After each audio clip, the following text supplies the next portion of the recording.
দেখতে হুবহু ছেলে মনে হলেও স্টেশনে গান গাওয়া এই মানুষটি আদতে একটা মেয়ে। হ্যাঁ, 12 বছরের কন্যা প্রিয়াঙ্কা।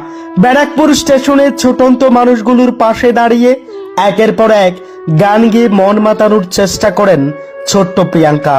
পথ চলতি ব্যস্ত মানুষগুলোর কানে একবার যদি তার সুরেলা কণ্ঠ গিয়ে পৌঁছয়, তখনই সে ব্যক্তি দাঁড়াতে বাধ্য হয়। কারণ কারাওকে দিয়ে প্রিয়াঙ্কা গান করলেও তার গানের সুর মন ছুঁয়ে যাওয়ার মতোই। রোজগার মতো সেই স্টেশন দিয়েই বাড়ি ফিরছিলেন হেমলতা দেবী। তিনি তার সঙ্গী সাথীদের নিয়ে হঠাৎ করেই থমকে দাঁড়ান স্টেশনে। স্টেশনের এক কোণে তখন দাঁড়িয়ে একটা মেয়ে গান গাইছেন। ও সাথী, একবার এসে দেখে যাও কত সুখে আছি। পরক্ষণেই গাইতে লাগলেন, ভুল বুঝে চলে গেলে।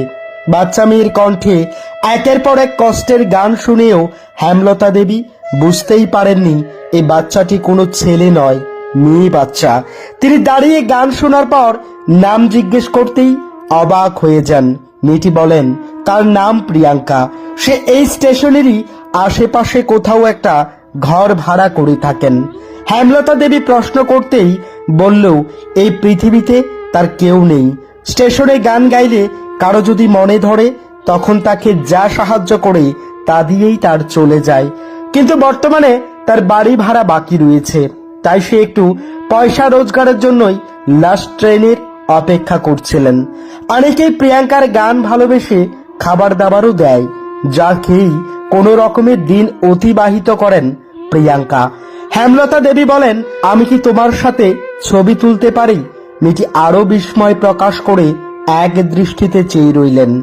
কারণ এর আগে এমন কথা কেউ কখনো তাকে বলেনি। সে জানতো পেটের দায়ে সে গান করছে। তার গানকে ভালোবেসে এইভাবে কেউ সেলিব্রিটির মতো তার সাথে ছবি তুলবে, সেটা সে কল্পনায়ও করেনি।